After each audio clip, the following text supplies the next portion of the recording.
हम सिकुड़ रहे हैं, शायद आपको समझ में नहीं आ रहा है।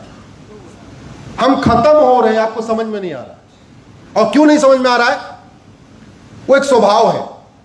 मेढक बैठा रहे, उसके ऊपर एक खौलता पानी डाल दीजिए तो मेढक उछल के भाग जाएगा। लेकिन मेढक को एक बड़े से पतीले में नॉर्मल पानी में रख के उसको गैस के ऊपर रख दीजिए और गैस को सिम कर दीजिए जिससे वो धीरे धीरे गर्म हो, तो 95 डिग्री तक मेढक आनंद लेगा गर्म पानी का। और थोड़ी देर के बाद 100 हो जाएगा, वो फिर कूदने लायक, उछल के भागने लायक बचेगा ही नहीं।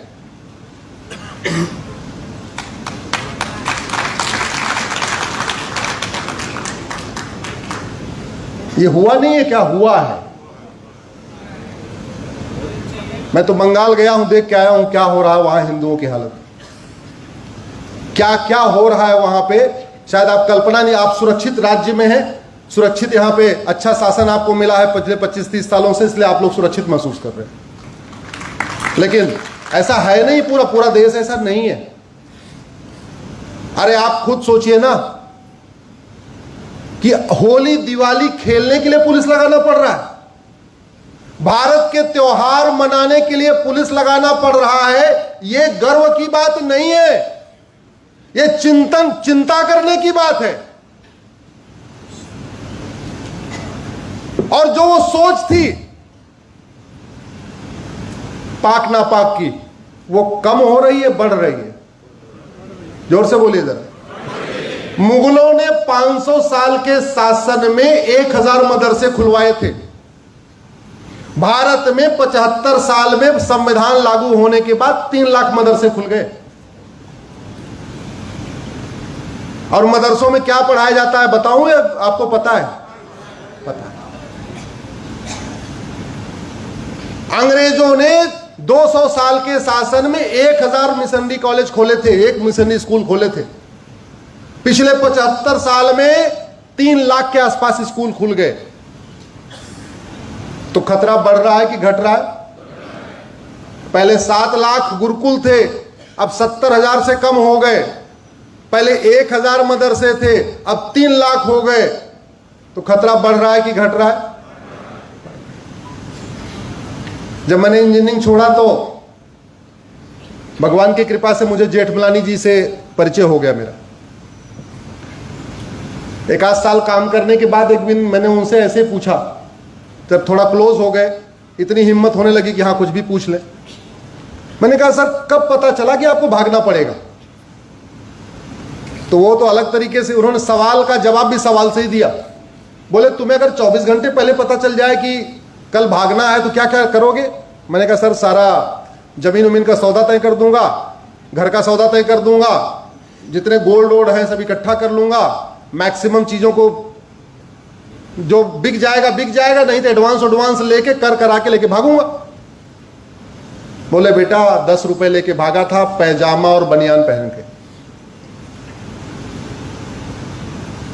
जिस सोच के कारण आडवाणी जी को अपना मकान, दुकान, खेत खलिहान, उद्योग व्यापार छोड़ के भागना पड़ा, वो सोच अभी खत्म हो गई या बढ़ रही है? जिस सोच के कारण इंद्र कुमार गुजराल साहब को, मनमोहन सिंह जी को अपना मकान, दुकान, खेत खलिहान छोड़ के भागना पड़ा, वो सोच खत्म हो गई या बढ़ रही है? जिस सोच के कारण यश चोपड़ा, प्रेम चोपड़ा, ऋतिक रोशन के दादा रोशन साहब को, गुलजार को, देवानंद को, राज कपूर को, पृथ्वीराज कपूर को, इन सबको अपना मकान, दुकान, खेत खलिहान छोड़ के भागना पड़ा, वो सोच बढ़ रही है कि घट रही है? जिस सोच के कारण मिल्खा सिंह को, लाला अमरनाथ को अपना सब कुछ छोड़ के भागना पड़ा, वो सोच बढ़ रही है कि घट रही है? अगर वो सोच बढ़ रही है, वो स्कूल बढ़ रहे हैं, नफरत सिखाने वाले स्कूल बढ़ रहे हैं, तो खतरा बढ़ रहा है कि घट रहा है? इसलिए मैं कहता हूं अब मजहब के आधार पे बने सारे नियम कानून खत्म करिए। मजहब के आधार पे बने सारे बोर्ड और ट्रिब्यूनल खत्म करिए। मजहब के आधार पे सारे स्कूल, कॉलेज, यूनिवर्सिटी बंद करिए। मजहब के आधार पर अगर कुछ भी चला, अगर ये मजहब के आधार पे लोन चलता रहा, मजहब के आधार पे वजीफा चलता रहा, मजहब के आधार पे आयोग चलता रहा, मजहब के आधार पे मंत्रालय चलता रहा, तो अभी 75 साल पहले तो एक विभाजन हुआ था, अब की बार 3 विभाजन होगा 25 साल के बाद, और इस पर चर्चा होनी चाहिए।